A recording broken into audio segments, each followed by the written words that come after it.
I want to thank you for joining me on this, our second in a series of investment real estate. I hope you caught our first one last week when we talked a little bit about how to get started. And I wanted to awaken you to the dream of wealth accumulation, passive income stream on retirement where you could live in first-class style without having to work at it. And this is the second series. I want to talk about net worth. We introduced it last week, and I want to talk to you specifically about it. If you recall, net worth, if you took everything that you owned and calculated out the current market value and added the total up, and then you took everything that you owe, all the debts, and added that up, and you subtracted the debts from the asset value, the difference would be your net worth. If we think about it on a single item, let's take a car, for example. Let's suppose you own a car, and you could sell it today for $32,000. But let's suppose you had a car loan of $20,000. So if you sold the car, you'd pay off the loan, you'd end up with $12,000. That's your equity in the car. When we add all the equities together, we end up with net worth.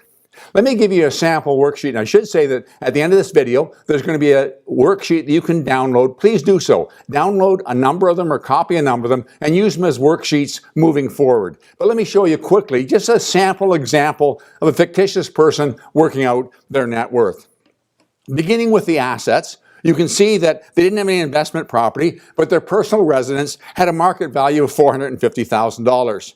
No recreational property or nothing else, but they had $500 in the bank.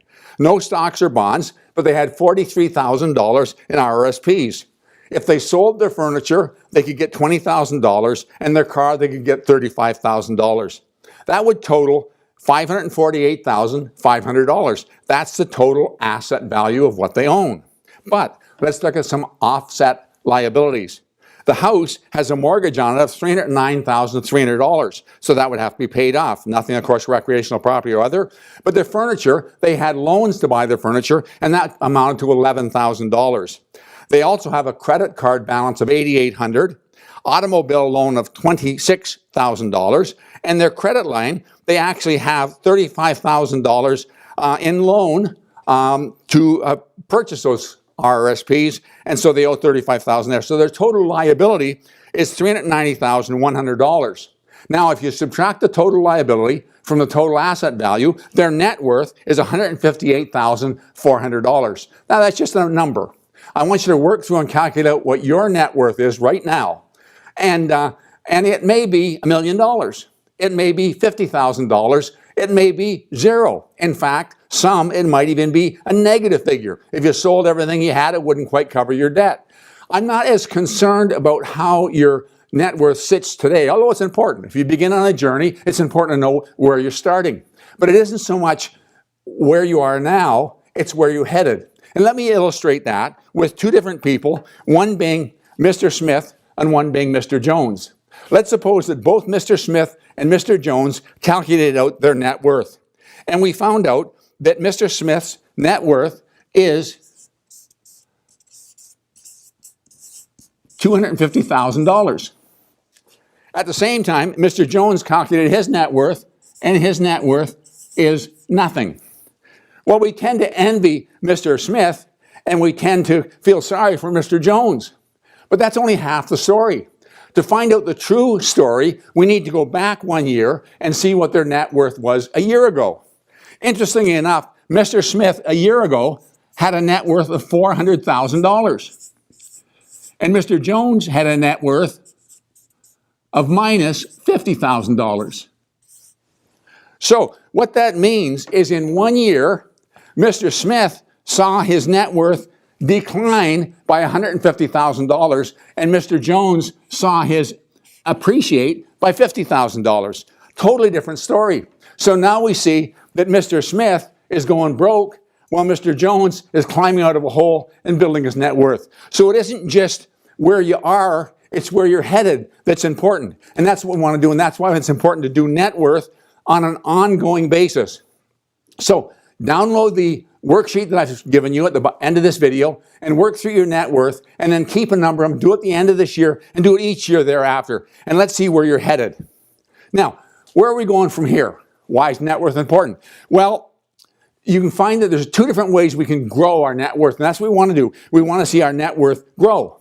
Well, you can grow it by active accumulation. That's usually savings. You work hard at trying to save, and that savings might be for a down payment if you don't own your first home, or it might be for savings for a down payment if you want to buy an investment property. That's still enhancing your net worth. But eventually, it's going to be moving into passive income, where your whole portfolio feeds itself and generates wealth internally and grows your net worth. And those are some benchmarks we want to work with. You see, you can't save enough to make sense to retire in your own lifetime. Supposing you could save 10% of your income every year. Well, if you work 40 years, that means you're going to save 4 years worth of earnings. And of course, that isn't consistent because your end years were greater than your early years, and so it's going to be an average of that, and that's what you're going to end up with. And 4 years of income, you're not going to be able to retire comfortably on. So, if you can get passive income, the first goal is to see your net worth grow as fast as you can save it. And then grow faster than you can save it. And as it starts to grow faster than you can save it, we'll hit a milestone where you don't have to save anymore. It grows quicker. But that isn't really where you're headed. You want to get to the point where your net worth grows quicker than you can earn it. Now, if you stop working, it would still generate wealth exactly as if you were working and you're in a position where you can retire. But that's not our final goal either. Here's a goal I want to leave you with to think about. Let's suppose from the time you started work till the time you retired, for argument's sake, let's say that's 40 years. And let's suppose you saved every dime for 40 years. Now, let's be aggressive. Let's suppose you earned $50,000 a year for 40 years. That's $2 million. If you saved every dime, didn't spend any on groceries, didn't spend any by paying income tax or rent or anything else, you saved every single dime, your net worth would be $2 million. The ultimate goal I have for you is to, when you retire, have a net worth that would exceed every penny you ever earned. You still have the money to live, you still have the money to enjoy things and go on holidays, but when you hit retirement, it's as though you never spent a dime. Can you get there? Sure you can. I want to show you exactly why it works. I want to show you mathematically how it works. I want to show specifically how it evolves and how it grows. And then I want to give you a very simple plan so that you and I, don't have to be mega earners, just the average citizen who's got an appetite for wealth can arrive at a destination where he has passive income that exceeds his earning income, where he has a net worth greater than anything he's ever earned in his entire life. You can sit back and enjoy your retirement years. Stay with me. We're going someplace.